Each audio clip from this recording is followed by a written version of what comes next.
Syene, Egypt, 3rd century BC. A peculiar event is taking place. One day a year, no shadows are cast upon the ground, at least for a few minutes. This interesting phenomenon was more than a curiosity. It allowed a brilliant thinker from ancient Greece to calculate the size of the Earth, and his measurements are within 1% of our current estimates. So how did he manage this feat using nothing but shadows and geometry? Let's find out.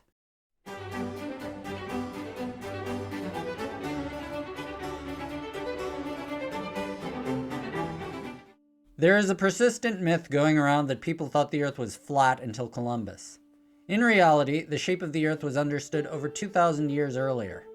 The ancient Greeks knew the Earth was spherical based on two lines of reasoning. One, during lunar eclipses, Earth's shadow on the moon is always round, and ships disappearing hull first over the horizon could only happen on a curved surface. By around 400 BC, educated Greeks accepted a spherical Earth, but they didn't know its size. Not yet. Their world was mainly limited to the Mediterranean Sea. Lands that would be known as Britain and Germany in the future were more myth and legend than fact. Ships that would allow circumnavigation were over 1,500 years away from being invented, so even the most well-traveled Greek would be limited to a small section of the globe. Even if you believed the Earth was round back then, how could anyone measure its size with these limitations? To do so required the right person in the right place with the right information.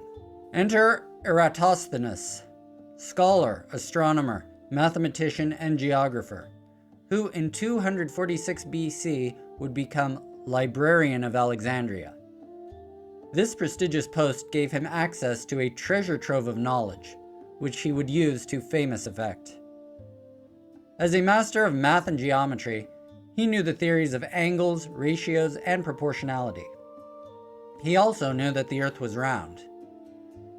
That alone wouldn't have let him find the size of the Earth, but a critical bit of information would find its way into his knowledge base and change everything. South of Alexandria lies the ancient city of Syene, modern Aswan. One of the longest continually inhabited cities in the world, it was famous among the ancients for a remarkable trait. On the summer solstice, the sun stood directly overhead and vertical objects cast no shadow. When he learned about this, Eratosthenes realized that if he could compare the shadow angle in Alexandria at the exact same moment to the lack of shadow in Syene, he could calculate the angle between the two cities along the Earth's surface.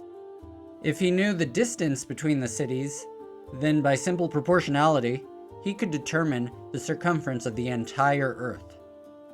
But measuring that distance wasn't easy. The terrain between the two cities was rough, and the Nile snakes between them. Could the ancients truly measure the distance accurately? Surprisingly, yes. That's where the hidden stars come in, the bemetists, specialists in the art and science of distance measurement. Their techniques were so accurate that their measurements are within a few percentage points of modern estimates, and it's believed that most of this comes from the fact that the roads have changed a bit over the past 2,000 years. Using the bemetists, our librarian was able to get a distance between the two cities of Syene and Alexandria. The next step measured the angle of a shadow cast by an Alexandrian pillar on the summer solstice. By using a cool trick of geometry, he reasoned the angle of the pillar on the solstice would be the same as the angle as seen from the center of the Earth between the cities of Syene and Alexandria. By knowing the angle and the distance from one city to another, a basic calculation would be enough to estimate the size of the Earth. At noon on the solstice, when southern Syene would have no shadows, he measured the shadow cast by a tall pillar in Alexandria. Using basic geometry, he calculated the angle of the sun above the horizon, about 7.2 degrees, or nearly 1/50th of a circle. If Alexandria was 1/50th of a circle away from Syene, then the Earth's full circumference must be 50 times the distance between them. After doing the calculations, Eratosthenes was left with about 252,000 stadia, a unit of ancient Greek measurement. Using the most common estimate of a stadia would place the circumference of the Earth at around 25,000 miles. Using modern satellites, our value is 24,901 miles around at the equator. This means that his measurements were less than 1% off, at a time when iron was still a relatively fresh invention. The discovery would cement Eratosthenes in the history books. It's especially interesting since at the time, his detractors called him Beta, the second letter of the Greek alphabet, mocking him as always second best. Ironically, he is vastly more famous than any of his critics could have ever hoped to be. His contributions extended beyond measuring Earth's size, the deed that made him worthy of the history books. He also invented the word geography, created one of the earliest world maps, and developed the sieve of Eratosthenes, a method for identifying prime numbers still taught today.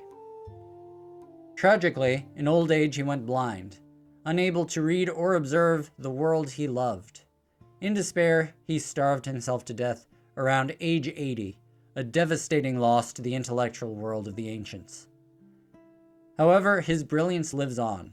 Over 2,000 years later, we can still marvel at the librarian who measured the Earth with shadows and geometry.